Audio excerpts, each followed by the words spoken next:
لک الحمد یا اللہ الصلاۃ والسلام علیک یا رسول اللہ اما بعد۔ سلسلہ ہے ناظرین کی طرف سے پوچھے گئے سوالوں کے جواب پیش کرنے کا۔ ناظرین میں سے ایک نے یہ پوچھا ہے کہ اگر کوئی بنا داڑھی والا اذان پکارے تو اس کی اذان کا کیا حکم ہے؟ اذان برقرار رکھی جائے گی یا لوٹائی جائے گی؟ اس دی ہوئی اذان کے بعد جو جماعت قائم ہوئی نماز ہوگی کہ نہیں؟ آئیے تمام باتوں کا خلاصہ پیش کرنے جا رہا ہوں، توجہ کے ساتھ اول تا آخر کلپ میں بنے رہیے۔ داڑھی منڈنے اور منڈانے والا فاسق مولن ہے۔ در مختار میں ہے کہ فاسق مولن کی اذان مکروہ ہے اور اعادہ کا حکم ہے۔ ٹھیک ہے، فاسق مولن کی جو اذان ہے وہ مکروہ ہے۔ بنا داڑھی والا اگر اذان پکارتا ہے تو ایسا کرنا ان کے لیے مکروہ ہے، اور اس اذان کو لوٹانے کا حکم ہے۔ حکم یہ ہے کہ اس اذان کو لوٹا لے، مطلب دوبارہ کوئی داڑھی والا اذان پکار دے۔ کیوں؟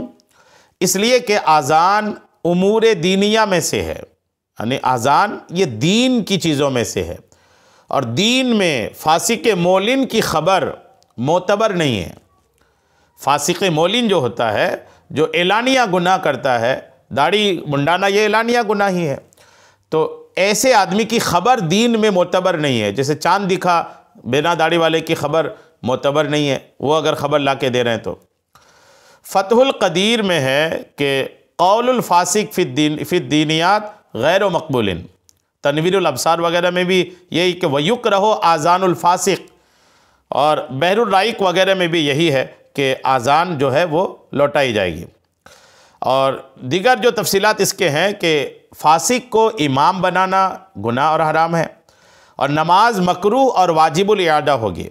در مختار میں اور اگر خود پڑھ رہا ہے تو اس کی نماز ہو جائے گی، اس لیے کہ یہ مفسد صلاۃ نہیں ہے۔ بنا داڑھی والے کی اپنی نماز تو ہو جائے گی، لیکن دوسرے کی نماز اگر وہ پڑھائے نہیں، امامت کر رہا ہو تو نہیں کر سکتا۔ البتہ اگر بنا داڑھی والا اقامت کہہ رہا ہے نا، تو اقامت لوٹانے کا حکم نہیں ہے۔ اقامت نہیں لوٹانا ہے، یعنی بنا داڑھی والا اگر اذان بھی پکارا، اقامت بھی پکارا، تو اذان لوٹانے کا حکم ضرور ہے، لیکن اقامت لوٹانے کا حکم نہیں ہے، اگرچہ مکروہ ہے۔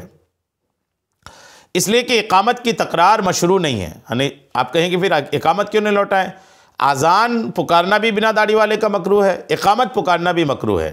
اذان لوٹائی جائے گی، اقامت لوٹائی نہیں جائے گی، یعنی اذان دوبارہ پڑھی جائے گی، اقامت دوبارہ نہیں پڑھی جائے گی۔ وجہ اس کی یہ ہے کہ اذان کو دوبارہ پڑھا جانا یا اذان کو مقرر کرنا یہ تو مشروع ہے، شریعت میں ہے۔ اقامت کو دہرانا یہ شریعت میں مشروع نہیں ہے۔ یہ مراقی الفلاح، فتاوی جامع اشرفیہ، فتاوی شارح بخاری وغیرہ میں یہ بات لکھی ہے۔ تو جن کی داڑھی نہیں ہے پرہیز کریں اذان پکارنے سے، اور داڑھی والے کو ہی موقع دیں۔ اب یہ کہ آپ کو لگے کہ میں اذان بھی نہیں پکار سکتا تو داڑھی رکھ لیجئے، داڑھی رکھ لیجئے اور اذان دیجئے، پکاریے، برکتیں حاصل کیجئے۔ اللہ تعالی ہم سب کو عمل کی توفیق عطا فرمائے، آمین، بجاہ النبی الامین صلی اللہ تعالی علیہ وسلم۔